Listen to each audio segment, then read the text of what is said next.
परिचय। तनु अपने बगीचे के पौधों में रोज पानी देती है। वह जानती है कि यदि वह ऐसा नहीं करेगी तो पौधे सूख जाएंगे और अंततः मृत हो जाएंगे, लेकिन वह यह जानने के लिए उत्सुक है कि पानी पौधों के मूलों यानी जड़ों से पत्तियों तक कैसे पहुंचता है। इस पाठ में हम पौधों में जल, पोषक पदार्थों और आहार के परिवहन के बारे में चर्चा करेंगे।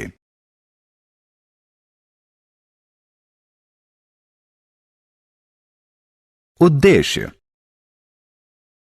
इस पाठ के अंत में आप निम्न करने में सक्षम हो जाएंगे: जड़ों का महत्व समझाना, जाइलम की भूमिका का महत्व समझाना, प्रकाश संश्लेषण को परिभाषित करना, फ्लोएम यानी पोषवाह की भूमिका को परिभाषित करना, वाष्पोत्सर्जन को परिभाषित करना। जड़ें। विभा अपने बगीचे से कुछ खरपतवार साफ करना चाहती है। उसने उन्हें निकालने की कोशिश की, लेकिन असफल रही। उसने देखा कि वो धरती से दृढ़ता से जुड़े हुए हैं। उसने अपने माली से मदद के लिए कहा। उसने थोड़ा प्रयास करके उन्हें निकाल दिया। उसने खरपतवार की जड़ों के निचले सिरों की तरफ लगे रेशों की तरफ इशारा किया, जिन्होंने मृदा को जकड़ रखा था। इन रेशों को मूल या जड़ कहते हैं। सभी पौधों में मूल होते हैं। मूल पौधे के शरीर के दूसरे भागों को जल और पोषक पदार्थ प्रदान करने में महत्वपूर्ण भूमिका निभाते हैं। मूलों में रोम होते हैं। मूल मृदा से जल और पोषक पदार्थ इन्हीं रोमों की सहायता से अवशोषित करती हैं। किसी मूल में जितने अधिक मूल रोम होंगे, वह उतना ही अधिक अवशोषण करेगा। पादप वाहिकाएं, जाइलम। नलीनुमा वाहिकाओं का एक जाल पादप के पूरे शरीर में फैला होता है। वाहिकाओं के इस तंत्र को जाइलम कहते हैं। ये वाहिकाएं विशेष कोशिकाओं से बने होते हैं। ये एक चैनल की तरह कार्य करते हैं जो मूलों को तने और शाखाओं के माध्यम से पत्तियों से जोड़ता है। जाइलम वाहिकाओं के माध्यम से जल और मृदा से अवशोषित घुले हुए पोषक पदार्थों को पादप के पूरे शरीर में ले जाता है।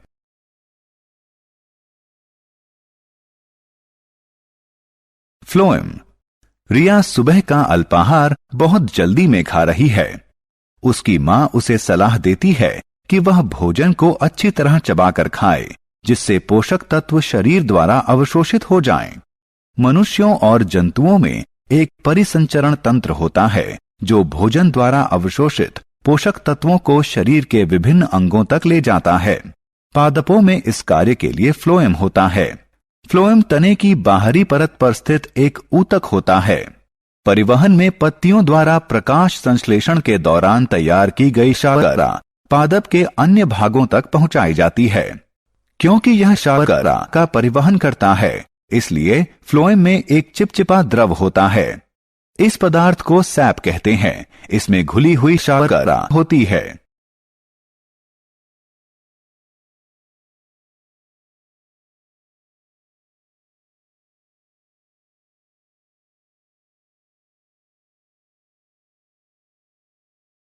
प्रकाश संश्लेषण।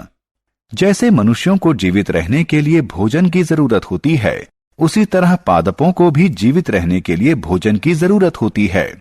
प्रकाश संश्लेषण वह प्रक्रम है जिससे पादप अपने भोजन का निर्माण करते हैं। प्रकाश संश्लेषण शब्द दो शब्दों प्रकाश यानी सूर्य का प्रकाश और संश्लेषण यानी तैयार करना से बना है।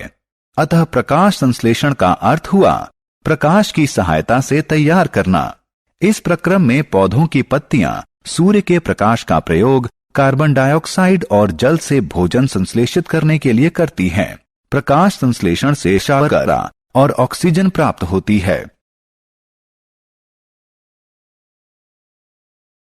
वाष्पोत्सर्जन।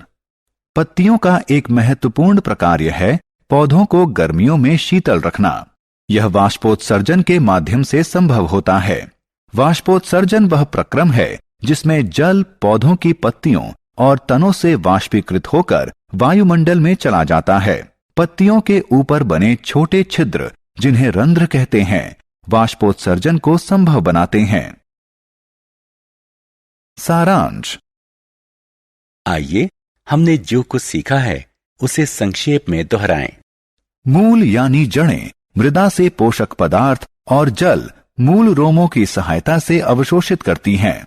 जितने अधिक मूल रोम होंगे उतना अधिक अवशोषण होगा।